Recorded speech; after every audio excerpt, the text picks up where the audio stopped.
नमस्कार, दीप्स किचन मराठीमध्ये मी दीपाली आपलं मनापासून स्वागत करते। चला तर मग आजच्या आपल्या रेसिपीला सुरुवात करूयात।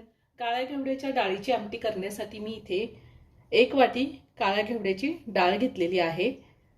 5 पोहे खायचे चमचे वाळलेलं खोबरं मी किसून घेतलेले, 13 ते 14 लसणाच्या पाकळ्या घेतलेल्या आहेत, थोडी कोथिंबीर बारीक चिरून घेतली, 6 ते 7 कढीपत्त्याची पानं घेतलेली, 1 चमचा जिरे, पाव चमचा हळद, 1.5 चमचा माझा घरगुती कांदा लसूण मसाला आहे, चवीनुसार मीठ लागणार आहे आणि आमटी करण्यासाठी आपल्याला तेल लागणार आहे। मी कुकर घेतलाय, त्यामध्ये ही डाळ काढून घेते। आपल्याला ही डाळ 2 ते 3 पाण्याने स्वच्छ धुवून घ्यायची आहे। मी डाळ 2 पाण्याने स्वच्छ धुवून घेतली। आता आपण त्यामध्ये पाणी घालूया।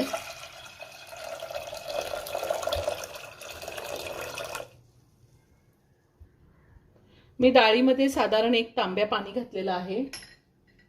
आता आपल्याला ह्यामध्ये थोडंसं मीठ घालायचंय। मीठ अगदी थोडं घालणार आहे मी।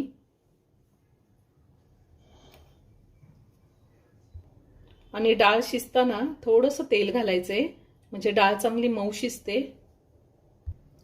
आता कुकरचं झाकण लावून मी कुकरच्या 5 ते 6 शिट्ट्या घेणार आहे।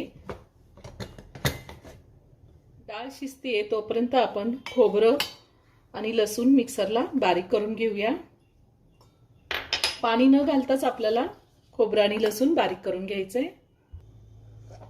पाणी न घालताच मी खोबरं आणि लसूण मिक्सरला जाडसर असं फिरवून घेतलेलं आहे। तुम्हाला जर कोथिंबीर आवडत असेल तर तुम्ही ह्या टायमिंगला थोडी कोथिंबीर सुद्धा घालू शकता वाटणामध्ये। कुकरच्या 6 शिट्ट्या करून मी डाळ शिजवून घेतलेली, एकदम छान मऊ शिजली आहे डाळ, एकदम मस्त शिजलेली आहे। आता ही डाळ मी थोडी चमच्यानी अशी घोटून घेते। डाळ मी चांगली हटून घेतलेली आहे। आता आपण आमटी करूया। गॅसवर कढई ठेवली, त्यामध्ये 2 चमचे तेल घातले। तेल गरम झाले, तेलामध्ये मी जिरे घालते, त्यातच आपल्याला कढीपत्ता घालायचा आहे,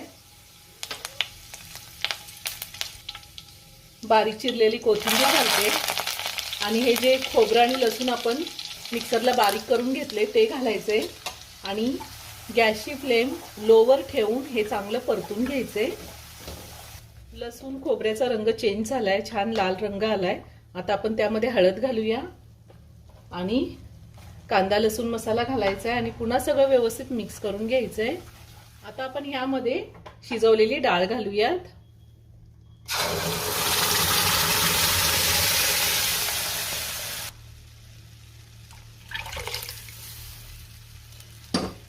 आता हे सगळं पुन्हा व्यवस्थित मिक्स करून घेऊयात आणि आपल्याला आमटी किती पातळ किंवा घट्ट हवी आहे त्या अंदाजे आपण पाणी घालू शकतो। मी थोडं पाणी घालते, अजून साधारण अर्धा ग्लास पाणी घातलेलं आहे आणि यातच आता आपल्याला चवीनुसार मीठ घालायचंय। डाळ शिजवताना सुद्धा आपण थोडं मीठ घातलेलं होतं। पुन्हा सगळं व्यवस्थित मिक्स करून घेतलंय आणि ही आमटी मी साधारण 5 मिनिटं चांगली उकळून घेणार आहे। गॅसची फ्लेम मी लो टू मीडियम वर ठेवलेली आहे। 5 मिनिटं झालेली आहे, आमटी चांगली उकळली आहे। वरतून मी थोडी कोथिंबीर घालते आणि एका बाउलमध्ये काढून घेते। आता मी एका बाउलमध्ये काढून घेते। खूप छान झाली आमटी। तयार झाली काळ्या घेवड्याच्या डाळीची आमटी, खूप छान होते। ही आमटी आपण भातासोबत, चपातीसोबत, भाकरीसोबत खाऊ शकतो। ज्वारीच्या भाकरीसोबत खूप छान लागते। तुम्ही एकदा नक्की करून पहा। व्हिडिओ जर आवडला तर व्हिडिओला लाईक आणि शेअर करायला विसरू नका। रेसिपी आवडली असेल तर कमेंट करून नक्की कळवा। पुन्हा भेटूया अशाच एका छानशा साध्या आणि सोप्या रेसिपी बरोबर। धन्यवाद।